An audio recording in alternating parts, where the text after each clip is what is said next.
각 동네 사람들이 예수께 나와 큰 무리를 이루니 예수께서 비유로 말씀하시되 씨를 뿌리는 자가 그 씨를 뿌리러 나가서 뿌릴새 더러는 길가에 떨어짐에 밟히며 공중의 새들이 먹어버렸고 더러는 바위 위에 떨어짐에 싹이 났다가 습기가 없으므로 말랐고 더러는 가시떨기 속에 떨어짐에 가시가 함께 자라서 기운을 막았고 더러는 좋은 땅에 떨어짐에 나서 100배의 결실을 하였느니라. 이 말씀을 하시고 외치시되 들을 귀 있는 자는 들을지어다. 제자들이 이 비유의 뜻을 물으니 이르시되 하나님 나라의 비밀을 아는 것이 너희에게는 허락되었으나 다른 사람에게는 비유로 하나니 이는 그들로 보아도 보지 못하고 들어도 깨닫지 못하게 하려 함이라. 이 비유는 이러하니라. 씨는 하나님의 말씀이요 길가에 있다는 것은 말씀을 들은 자니 이에 마귀가 가서 그들이 믿어 구원을 얻지 못하게 하려고 말씀을 그 마음에서 빼앗는 것이요 바위 위에 있다는 것은 말씀을 들을 때 기쁨으로 받으나 뿌리가 없어 잠깐 믿다가 시련을 당할 때에 배반하는 자요 가시떨기에 떨어졌다는 것은 말씀을 들은 자이나 지내는 중 이생의 염려와 재물과 향락의 기운이 막혀 온전히 결실하지 못하는 자요 좋은 땅에 있다는 것은 착하고 좋은 마음으로 말씀을 듣고 지키어 인내로 결실하는 자니라. 아멘.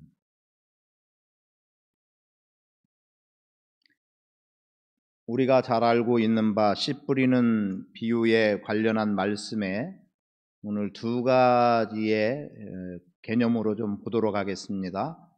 결실이라고 하는 것은 전제가 되는 거예요.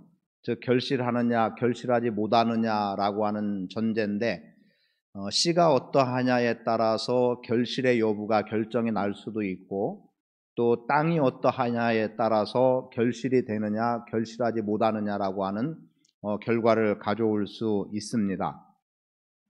우리 각자가 다 농사하는 사람이라고 하는 것으로 한번 돌아가 보겠습니다.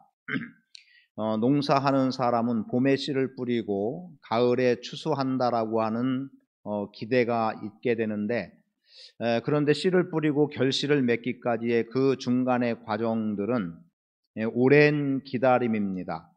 짧게는 한두 달 정도가 될 수도 있겠고 길게 하면은 이제 5달, 6달 이런 정도의 긴 세월이 지나야 비로소 내가 심은 것에 대해서 결실을 맺게 되는 것, 이것이 농부가 기본적으로 갖게 되는 마음이요 또 태도일 수 있습니다.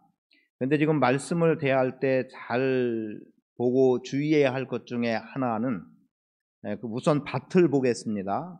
밭이라고 하는 것에 지금 나와 있는 말씀은 돌밭으로 표현되고 있고, 그죠?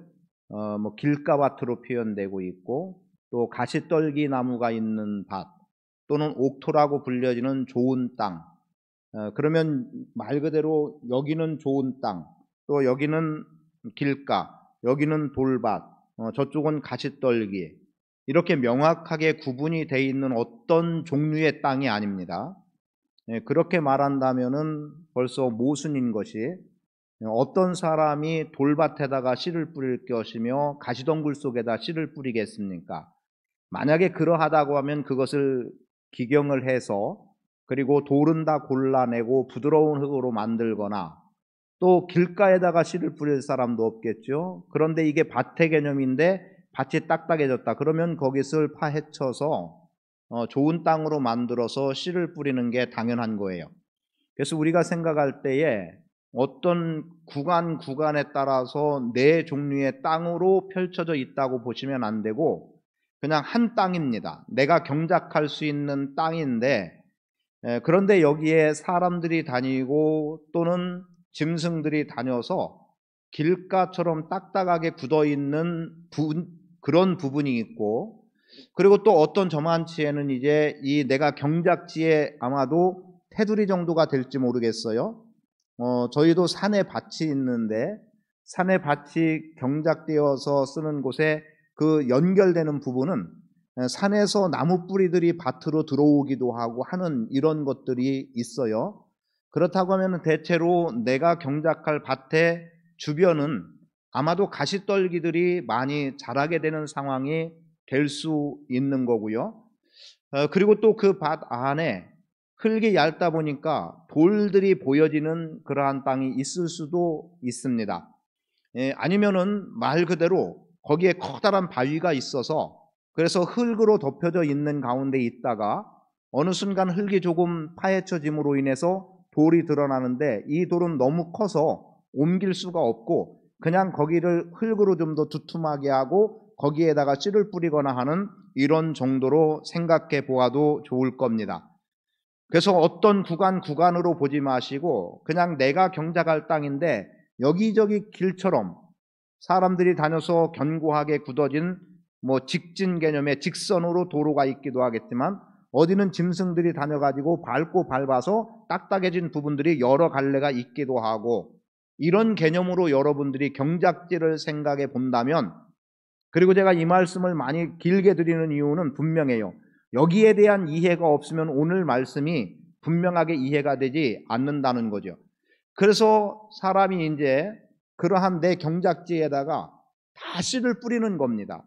그러니까 길가같이 굳어진 곳임에도 불구하고 그냥 다 뿌려버리는 거예요. 왜요? 그 길가는 여기는 분명하게 길이다라고 결정된 게 아니라 내 경작지인데 곡물을 다 베고 난 후에 사람들이 거기를 편하게 다니는 바람에 길이 된 거지 길 자체가 아니라는 거죠. 그래서 이 사람은 다 씨를 뿌리고 그리고 혹이라도 흙이 얇아가지고 돌이 비춰지는데 그런 데는 흙으로 좀 덮어서 씨앗을 보호하고 이래서 결실하게 하거나 하는 여러 가지 방법들이 진행이 될 수 있는 겁니다. 그런데 경작지를 좀 넓게 생각해 보세요. 그래서 농부인 내가 씨를 뿌리는데 어떤 씨앗은 말 그대로 길가 같은 곳에 떨어진 거예요. 그런데 여기는 미처 흙으로 덮어버리기도 전에, 즉 내가 여기 다 뿌리고 나서 이런 부분 저런 부분 돌봐야 되는데 그럴 틈 없이 새들이 와서 벌써 쪼아먹은 경우가 있을 수도 있고, 그리고 시작해서 저쪽까지 다 씨를 뿌리고 나다 보니까 어디에는 벌써 씨가 말라버리는 듯한 이런 정도가 될 수도 있다고 이해하자는 거예요.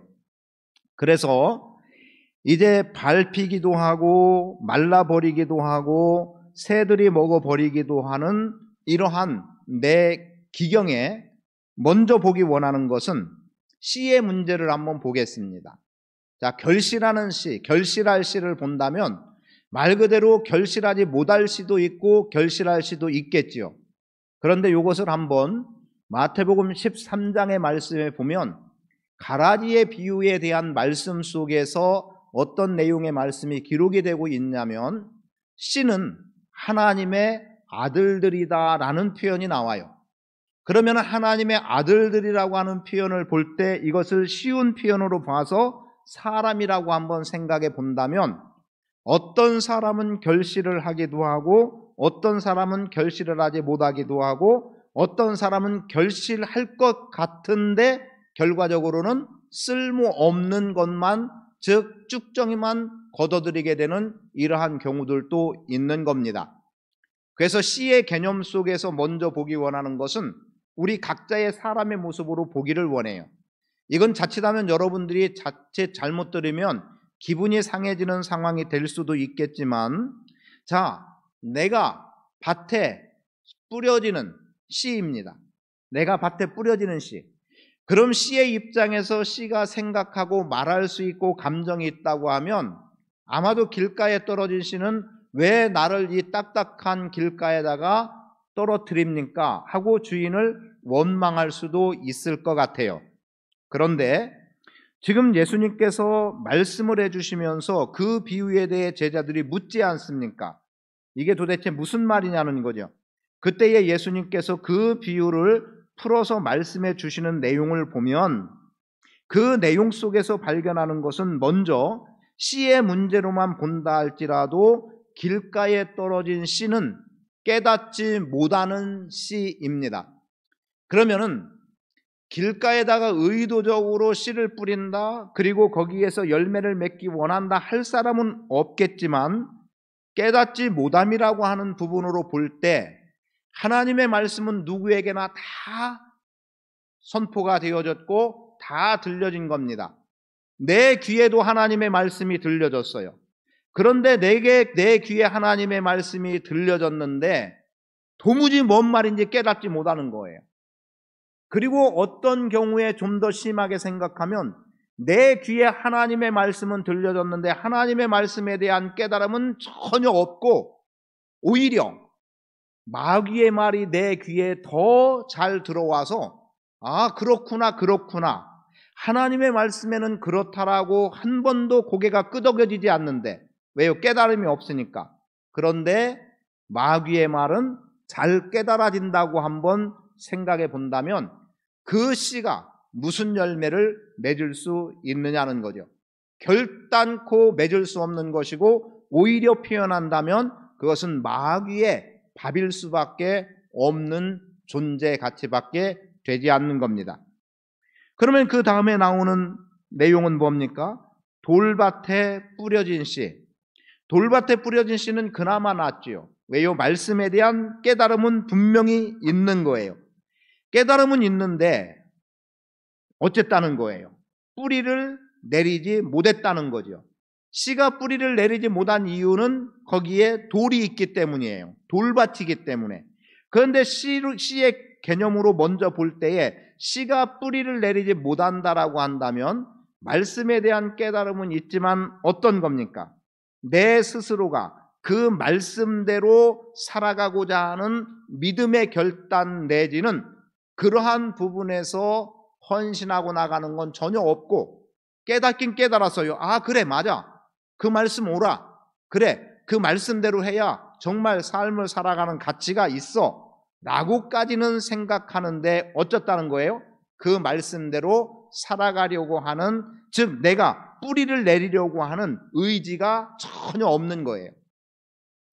그래서 어떻게 이해하면 되겠냐면 깨달아지는 게 오히려 부담스러운 거예요. 차라리 내가 몰랐을 때는 안 하면 되는데 알고서 안 하려니 불편해요.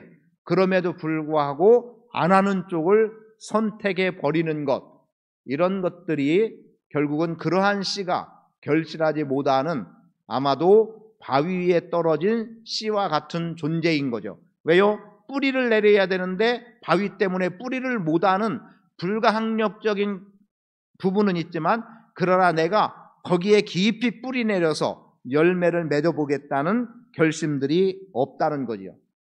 그리고 또 하나, 가시떨기에 떨어진 씨 어떻습니까? 깨달았어요. 그렇게 살겠다고 나름 열심히 살아가요. 살아가다 보니까 어때요?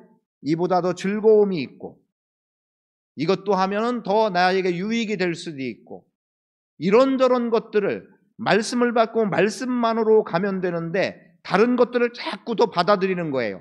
그리고 그것이 더 지식으로 말하면 내 지식을 더 많이 쌓는다고 생각한 거고 내 유익이라고 하면 이런 것들이 하나하나 더 들어와지면 내게도 유익하고 풍성할 것이라고 생각해서 무분별하게 세상 것들을 그냥 다 받아들임으로 인해서 깨달아지고 열매가 맺을 듯한 상황으로 가던 그 과정에 그릇된 것들에 의해서 오히려 눌려버리고 그래서 결실하지 못하는 씨로 전락해버리는 일들이 우리 안에 있을 수 있다는 거죠.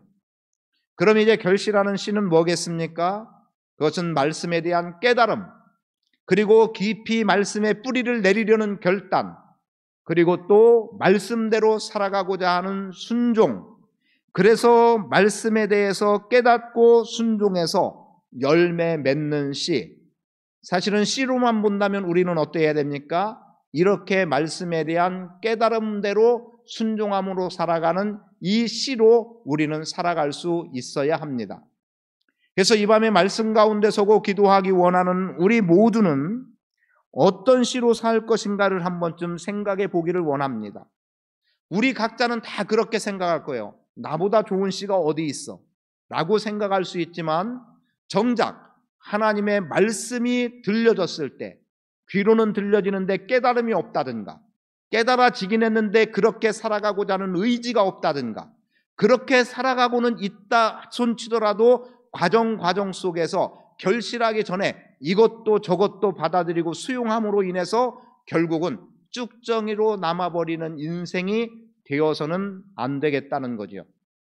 우리는 깨달아 안 것에 대해서 그렇게 살고자 하는 믿음의 결단, 뿌리내림, 그리고 그렇게 살아가는 속에서 세상 것들이 나를 유혹하고 이렇게 해보면 더 나을 것 같은 것들이 온다 할지라도 그런 부분에 대해서 단호하게 배척하고 오직 믿음이라고 하는, 오직 순종이라고 하는 걸음으로 간다면 우리는 모두가 다 결실하는 씨가 될 줄 믿습니다. 그래서 금년 한 해 동안 여러분 각자는 하나님의 말씀이 들려지면 말씀대로 깨달아지는 역사, 그리고 그 말씀에 깊이 뿌리 내리고자 하는 결단, 그리고 말씀대로 살아가는 행위를 통해서 다만 그 과정 속에 또 다른 어떤 것들이 나를 유혹하고 더 나을 것 같은 것들이 내게 다가온다 하더라도 그런 것들을 뿌리치고 오직 순종과 믿음이라고 하는 한 걸음으로 나간다면 반드시 열매 맺는 자로 설 수 있을 줄 믿습니다. 두 번째는 같은 의미가 되겠지만 이제 땅의 개념으로 보겠어요. 땅의 개념. 사실은 이 땅의 개념으로 볼 때는 우리의 마음으로까지 표현이 돼요. 그래서 우리의 마음이 어떠하냐라는 것으로 보여지는 거죠.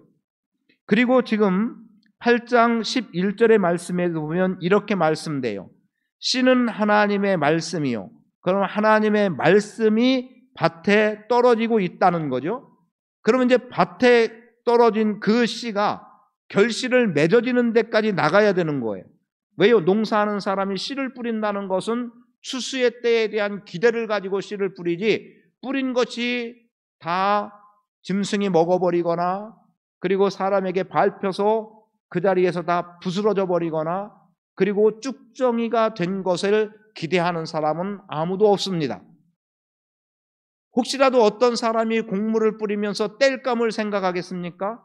곡식을 추수한 이후에 그 줄기는 땔감으로 쓰일지 몰라도 열매 맺는 그 부분까지 땔감으로 쓰고자 씨를 뿌리는 사람은 아무도 없는 거예요.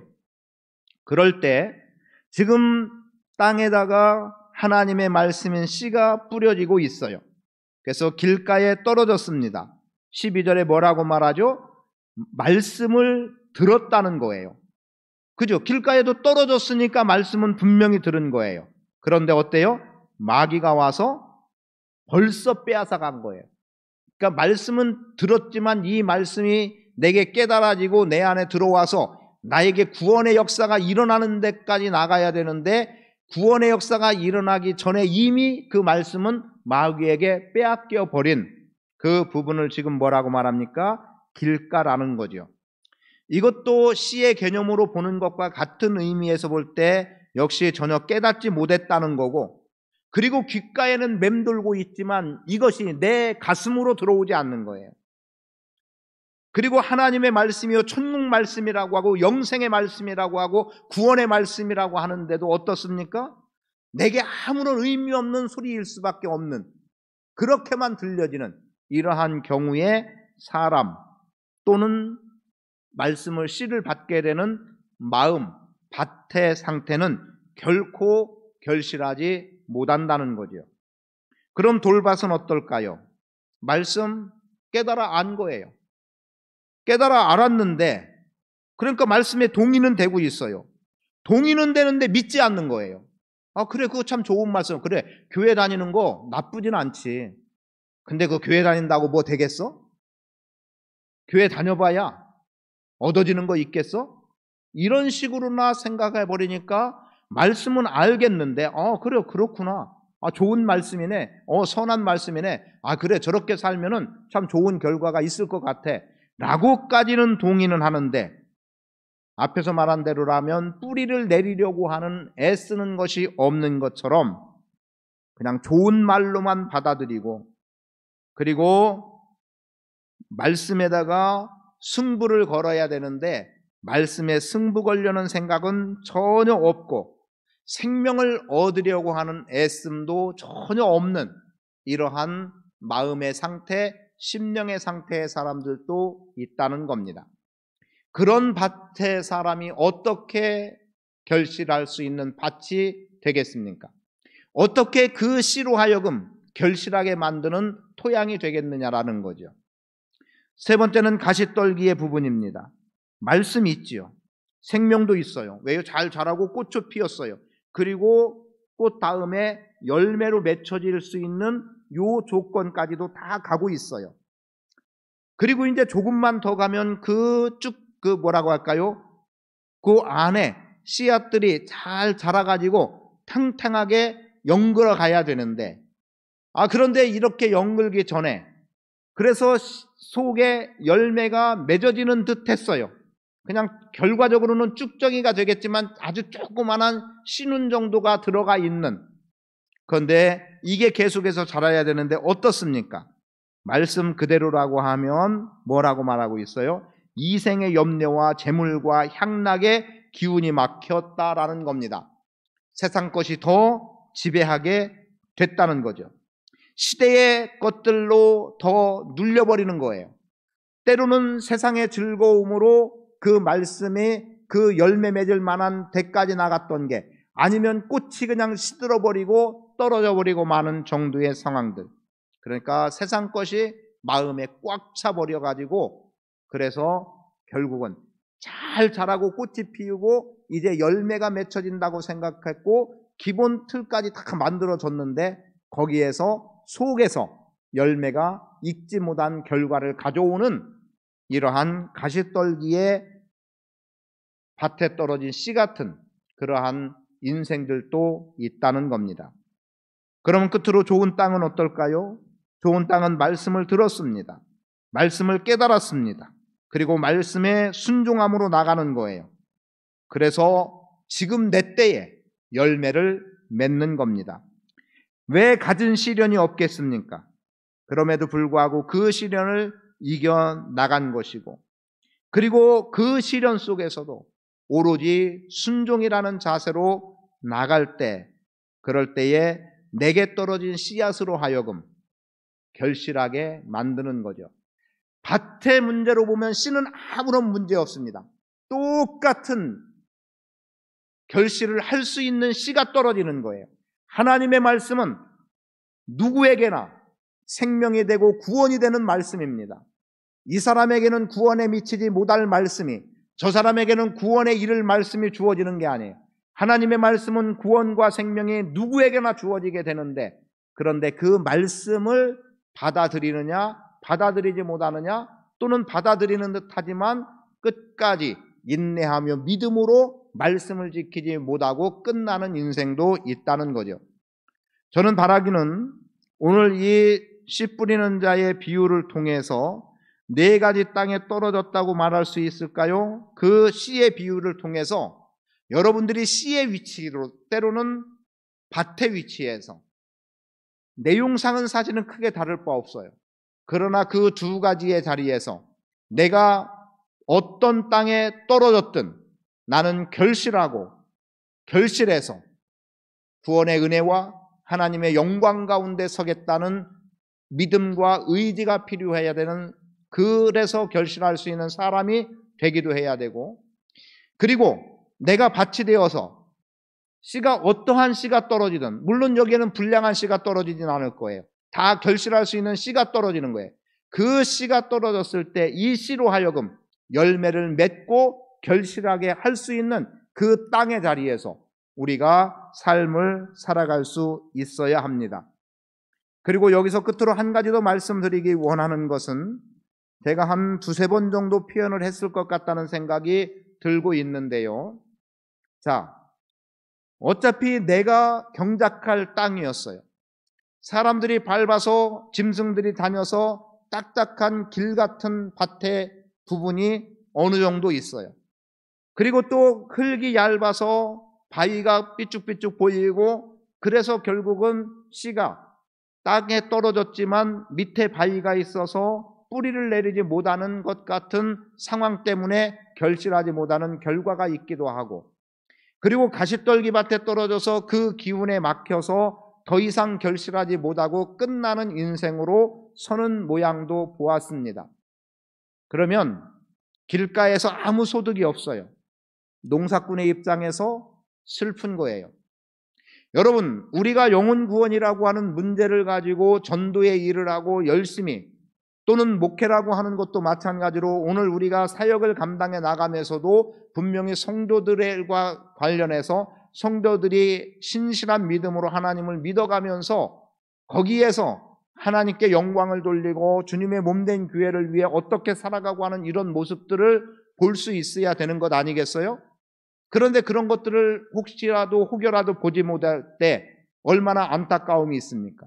특히 영혼 구원이라고 해서 힘을 쓰는데 한 명도 전도하지 못했다라고 생각되어질 때 좌절되고 절망될 수밖에 없는 거예요.